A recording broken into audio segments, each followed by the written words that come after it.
네. 간밤 뉴욕 증시 3대 지수 이제 일제히 상승하면서 시원하게 좋은 분위기로 한 주를 시작을 했습니다. 다우존스 같은 경우 전장 대비 오늘 1.98% 상승하면서 거의 2% 가까운 수준 급등을 했습니다. S&P 500 지수도 지난주 금요일 날 이제 약세장에 장중에 일시적으로 진입하면서 조금 부진한 흐름을 보였었는데요. 오늘 1.86% 반등 마감을 했습니다. 네, 나스닥 지수도 오늘 상승 마감을 했는데요. 전장 대비 1.59% 상승하면서 11,500선에서 마감을 했습니다. 네, 오늘 다우 지수의 상승이 가장 좀 두드러졌는데요. 다우 지수가 600포인트 이상 상승을 하면서 가파른 상승세를 보였습니다. 특히 장중에는 2.2% 이상 급등하면서 굉장히 이제 견조한 흐름을 보였습니다.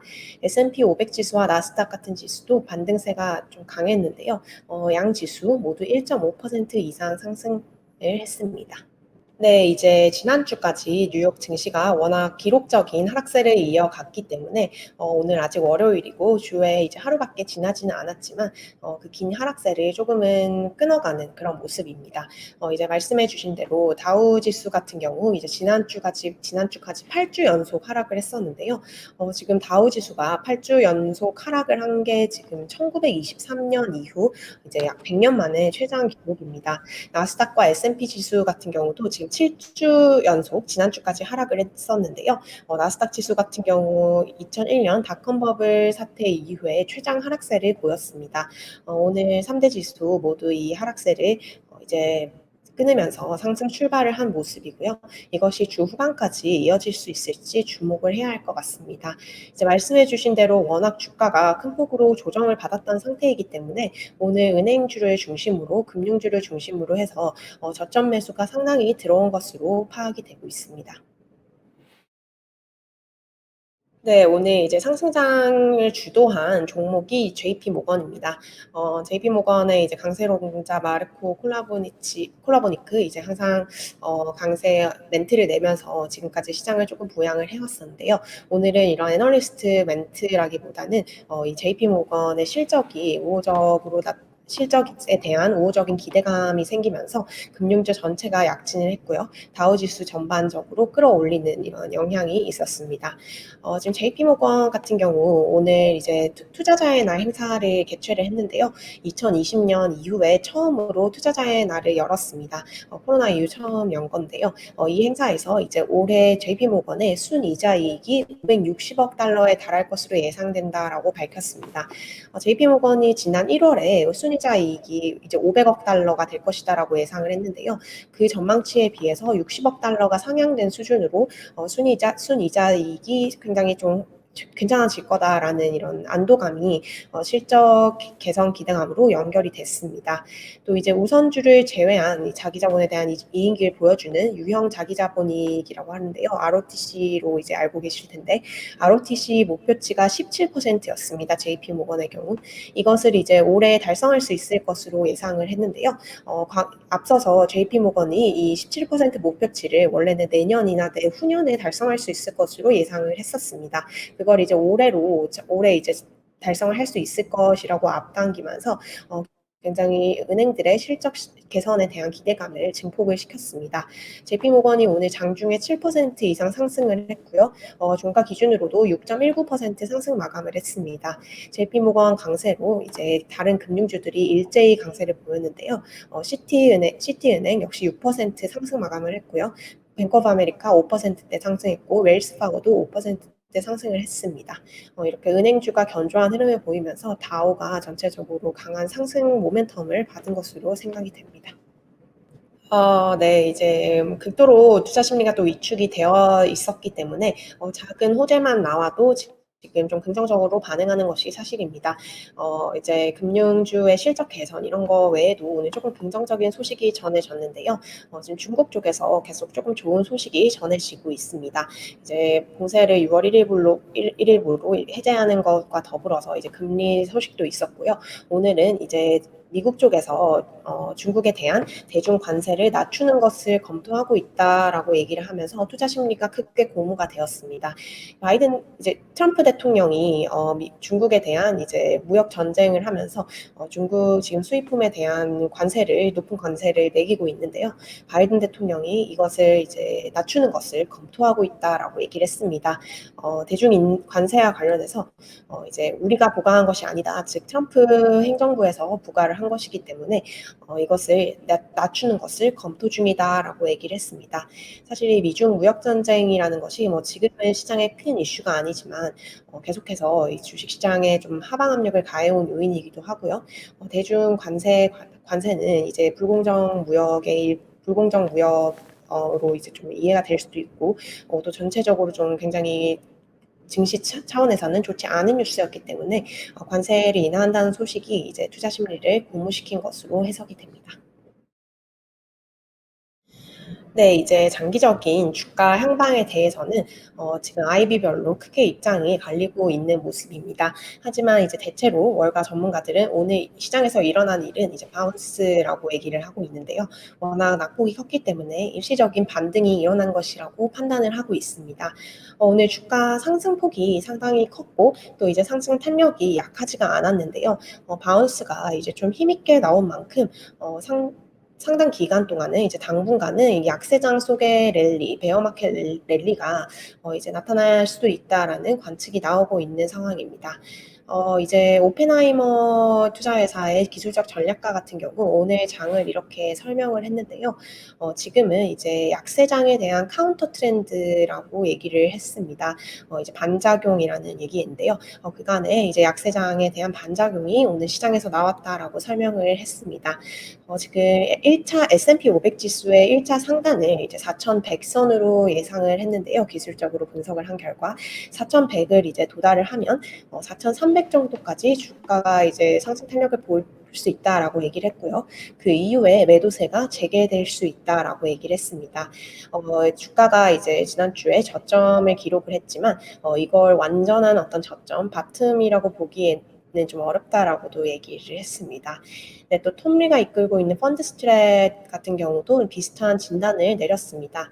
오늘 장을 바운스라고 설명을 하면서 이번 주에 이런 바운스가 이어질 수 있다라고 얘기를 했는데요.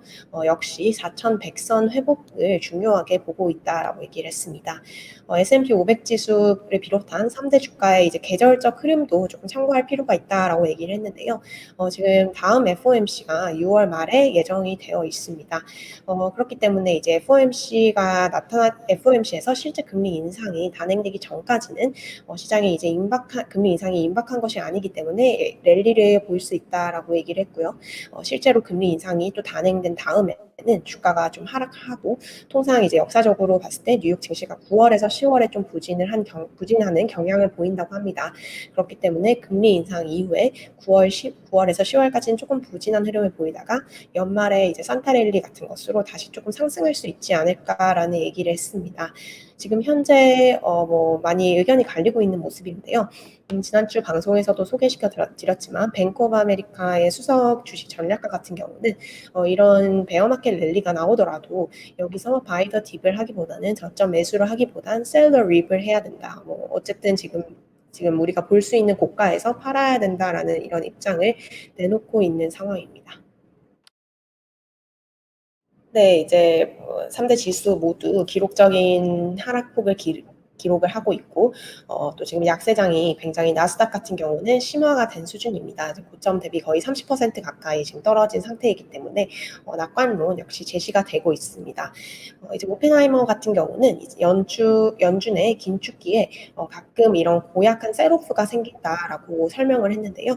지금 주식은 way to oversold라고 얘기를 했습니다. 지금 분명한 감매도권에 있고 이런 불안감과 위기감이 고조된 현재 상황이 나아질 것이다라고 설명을 했습니다. 아무래도 최근 주식 셋오프를 촉발한 것이 어떤 펀더멘털적인 소식이라기보다는 전체적인 시장의 긴축에 대한 그런 공포감이 크게 작용을 했기 때문에 결국 진정이 될 것이라고 본 것 같습니다. 네, JP모건 자산운용 같은 경우 오늘 오늘 이런 평가를 냈는데요. 최근 이제 주식시장 저평가로 인해서 합리적인 진입 타이밍이 만들어졌다라는 설명을 했습니다. 특히 지난 2년 동안 지금 코로나 팬데믹이 터지고 나서 2년 동안 주식의 특히 기술주의 밸류에이션이 매우 높아진 상황이기 때문에 지금 굉장히 매력적인 엔터리 포인트라고 설명을 했는데요. 또한 이제 최근 주식시장이 큰 폭으로 하락을 했지만 이 주식시장의 회복력에 대해서 우리가 봐야 한다라고 얘기를 했습니다. 역사적으로 주식시장은 이제 뭐 크게 떨어진다고 하더라도 그 이후 다시 탄력적으로 상승을 하는 그런 회복력을 또 증명을 했고 주가가 이제 오늘 하루로 치면은 크게 오르진 않았지만 이런 상승 모멘텀이라는 것을 탄다면 더 오를 수 있을 것이다라고 얘기를 했고요. 또 이제 포지션 측면에서도 조금 주가가 반등할 수 있지 않을까 하는 얘기가 나왔습니다. 이제 오늘 블룸버그 통신의 보도인데요. JP모건이 분석한 바에 따르면 지금 주가가 굉장히 크게 하락을 한 상태이기 때문에 국고펀드라든지 연금 그리고 뮤추얼 펀드 등이 주식 비중을 이제 확대하기 시작할 것이다라는 분석을 했습니다. 지금 2020년 1분기 즉 코로나 팬데믹 이후에 일어나는 이제 첫 거대한 재조정이 이제 시작이 될 수 있다라고 얘기를 했고요. 만약에 이런 재조정이 주식 자금으로 다시 유입이 될 경우에는 이제 2,500억 달러 가량의 자금이 6월 말까지 주식 포트폴리오 이들 기관의 주식 포트폴리오에 더해질 수 있을 것이다라는 얘기를 했습니다. 이런 패스트머니라든 이런 실제 리얼머니가 움직이게 되면은 아무래도 이제 주식 시장이 상당히 상승 탄력을 받을 수 있을 것으로 생각이 됩니다. 네, 이제 또 가만히 있을 수 없죠. 오늘 마이클 윌슨 모건 스탠리 수석 전략가도 투자자들에게 투자 서한을 보내서 다시 한번 자신의 뷰를 피력을 했습니다. 이제 한마디로 말해서 약세 전망을 유지하고 있다라는 서한을 보냈는데요. 지금 글로벌 성장 둔화 리스크가 부상을 하고 있고 또 개인의 소비와 기업의 수익성 둔화 같은 리스크가 있는 상황이기 때문에 증시 강세 뷰를 가지기에는 너무 이르다라고 얘기를 했습니다. 증시는 이제 상당한 고통을 더 겪을 것이라고 전망을 했는데요. 말씀해 주신 대로 이제 마이클 윌슨 모건 스탠리 이코노미스트 같은 경우에는 지금 월가의 가장 대표적인 약세론자입니다. 이제 IB별로 전망이 많이 엇갈리고 있지만 모건 스탠리에서 지금 가장 낮은 연말 S&P 500 전망치를 제시를 하고 있는데요. 올해 연말 S&P 500 전망치를 이제 3,900으로 제시를 하고 있지만 이번 2분기 실적이 좀 좋지 않을 경우 뭐 기업 실적 둔화에 대한 우려가 지속될 경우 2분기 말에 S&P 500 지수는 지금 3,400선까지 떨어질 수 있다라고 급격하게 이제 안 좋은 전망을 하고 있는 상황입니다. 네, 이제 CNBC에서 연말 S&P 500 전망치 IB별로 정리한 것이 있어서 한번 가져와 봤는데요. 이제 표를 보시면 지금 월스트리트의 주요 IB들이 보이고 있는 전망치가 나오고 있습니다. 지금 2022년 말 S&P 500 지수 이제 연말 전망치가 쭈루루 나오고 있는데요. 말씀드린 대로 지금 현재 가장 낮은 전망치를 제시하고 있는 것은 모건 스탠리로 3,900을 제시를 하고 있습니다. 이제 그 다음이 골드만삭스인데요. 4,300을 연말 S&P 500 전망치로 제시를 하고 있습니다. 그 다음으로는 이제 뱅크 오브 아메리카 메릴린치와 바클레이즈가 4,500을 제시를 하고 있습니다. 상대적으로 높은 수준의 연말 전망치를 제시하는 하우스가 JP모건인데요. 4,900을 제시하고 있습니다. 강세론자인데도 지금 5,000을 넘지 못하는 수준에서 제시를 하고 있고요. 웰스파고 같은 경우 5,200 그리고 오펜하이머가 5,330으로 가장 높은 수준을 제시를 하고 있습니다. 지금 네, 평균치가 4,767이고 중간값이 4,800이라고 나오는데요. 지금 연초만 해도 사실 S&P 500의 연말 전망치를 5,000보다 높은 수준으로 제시하는 하우스가 대다수였습니다. 그렇기 때문에 지금 전체적인 S&P 500 연말 전망치가 낮춰지고 있는 과정이라는 것은 확실한 것 같고요. 그리고 3,900이죠. 이제 3,900이라든지 이제 3,000대로까지 S&P 500 지수 전망이 떨어졌다라는 것은 이제 상당히 조금 유념을 해야 할 수준으로 보입니다. 지금 현재 레벨과 거의 비슷한 수준이기 때문입니다. 네, 오늘 조금 특이한 이슈가 있었던 종목이 VM웨어인데요. 이제 브로드콤이 인수를 한다는 소식이 전해지면서 VM웨어 주가가 25% 가까이 급등을 했습니다. 지금 시간의 거래에서 빅테크가 지금 일제히 크게 내리고 있다라고 말씀을 해주셨는데요. 어쨌든 오늘 장중에는 빅테크 모두 일제히 반등을 하는 흐름을 보였습니다. 오늘 애플이나 뭐 마이크로소프트 같은 경우 상승폭이 좀 상당히 컸습니다. 3, 4% 안팎이었기 때문에 지금 또 낙폭이 또 그대로 반복이 되고 있는 현상으로 보입니다. 이제 애플 주가가 오늘 장중에는 4% 이상 상승을 하면서 강한 상승 탄력을 보였는데요. 지금 이제 애플 같은 경우 중국 의존도를 줄이기 위해서 이제 인도와 동남아시아의 위탁 생산 물량을 늘리는 방안을 논의하고 있다라는 소식이 나왔습니다. 이러한 소식이 오늘 장중에는 애플에게 조금 긍정적인 역할을 했습니다. 오늘 마이크로소프트와 구글이 3%, 2% 이상 상승하는 수준에서 마감을 했습니다. 테슬라가 오늘 1.66% 반등하면서 마감을 했는데요. 여전히 지금 테슬라는 $700 아래에서 거래가 되고 있습니다. 지금 지난주에 뭐 일론 머스크 테슬라 CEO의 뭐 성추행 의혹 뭐 이런 것들이 테슬라 주가를 좀 끌어내리는 요인이 되었는데요. 지금 테슬라가 이제 천슬라였었는데 지금 벌써 $670대로 내려오면서 좀 중요한 기술적인 지지선이 좀 깨진 것이 아닌가 이런 분석들이 나오고 있습니다. 주가라는 것이 이제 모멘텀이 있기 때문에 이렇게 좀 빠지게 되면 기술적으로 또 확 빠지는 그런 경향이 있는데요. 일부 이제 기술적 전문가들은 지금 테슬라가 700 아래로 떨어져서 다음 하단 지지선을 이제 $540까지 제시를 하고 있습니다. 거의 그런 반토막이 나게 되는 셈인데 이제 그렇게까지 좀 부정적인 소식이 나오고 있는 상황입니다. 오늘 엔비디아 반도체주 엔비디아 같은 경우는 지금 UBS로부터 큰 폭의 투자 의견 하향 조정이 있었습니다. UBS가 엔비디아에 대한 투자 의견을 기존 $350로 제시를 하고 있었는데요. 이거를 $70 대폭 하회를 하면서 $280로 목표 주가를 낮췄습니다. 하지만 이제 엔비디아 같은 경우는 이제 이번 주에 실적이 발표가 예상이 되어 있는데요. 실적이 대체로 우수할 것으로 전문가들이 예상을 하고 있습니다. 그렇기 때문에 이런 월가에 조금 박한 평가에도 1.2% 상승하면서 마감을 했습니다. 또 다른 반도체주 AMD 같은 경우 오늘 이제 뱅크 오브 아메리카가 AMD를 자사의 최선호 종목 탑픽으로 뽑았습니다. 이제 이전에 뽑았던 걸 이제 그대로 유지를 한 건데요. 이제 AMD 같은 경우도 주가가 1%인가요? 1.6% 정도 상승 마감을 했습니다. 네, 오늘 이제 월가에서는 이제 아마존에 대해서도 매수 의견이 나왔고요. 조금 긍정적인 얘기가 많았는데 시간에서 떨어지고 있다고 하니 좀 네, 그렇습니다. 또 특징적인 종목 중에 스타벅스가 있는데요. 스타벅스가 지금 러시아에서 철수를 하겠다라고 발표를 했습니다. 이 결과로 이제 러시아에 있는 130개의 스타벅스 매장이 폐쇄가 되게 되는데요. 스벅이 이제 러시아에 들어온 게 2007년이고요. 15년 만에 처음으로 이제 폐쇄가 되게 됩니다. 하지만 스타벅스에 대한 타격은 크지 않을 것으로 보이는데요. 스타벅스의 러시아 지역 매출은 회사 전체 연간 매출의 1%에도 미치지 못한다고 합니다.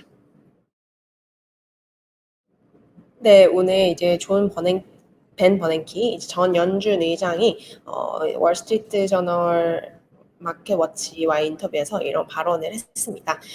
이제 연준이 인플레이션을 낮추는데 성공할 수 있을 것이다라고 얘기를 하면서 지금 대규모 침체가 왔고 극도의 금리 인상이 있었던 볼커 때와는 이제 좀 다른 상황이다라고 진단을 했는데요. 버냉키 전 의장 같은 경우는 이제 공식 석상에서 말을 많이 해왔던 인물은 아닙니다. 그렇기 때문에 이렇게 지금 최근에 계속해서 얘기를 하는 것을 조금 한번 들여다볼 필요가 있을 것 같고요. 그리고 또 오늘 월가 주요 IB인 구겐하임의 CIO 최고 투자 책임자 역시 발언을 했습니다. 이제 미국 운용사인데요. 지금 미국 경제가 내년에 얕은 경기 침체를 겪을 것이다라고 설명을 했습니다. 이제 경기 침체가 좀 오겠지만 그 수준이 강하지는 않을 것이다라고 이렇게 전망을 했는데요. 지금 월가 IB 중에서도 경기 침체를 전망하고 있는 하우스들도 이제 극심한 경기 침체보다는 다소 이제 마일드한 경기 침체가 올 가능성을 유력하게 보고 있는 상황입니다. 하지만 이제 경기 침체가 오고 또 중앙은행이 인플레에 초점을 맞추면 주식은 이제 계속 떨어질 것이라고 얘기를 했는데요.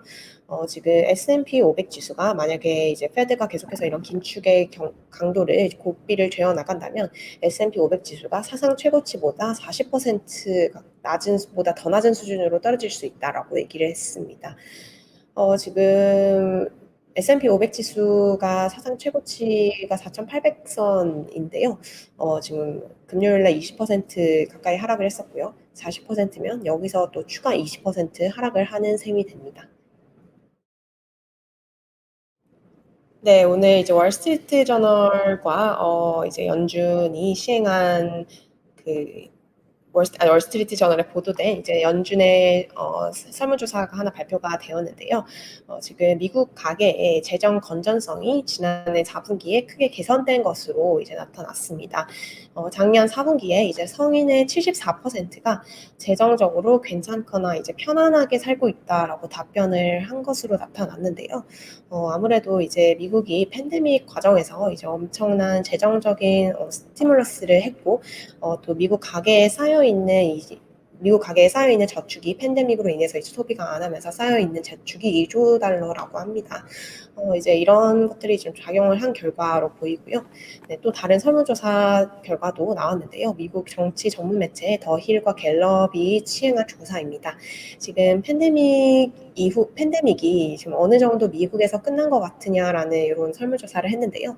지금 최근에 뭐 뉴욕 같은 경우에는 다시 또 코로나 확진자가 좀 늘어나고 있는 모습이긴 하지만 지금 미국인들의 3분의 1 가량은 팬데믹이 끝난 것으로 지금 생각을 하고 있는 것으로 나타났습니다.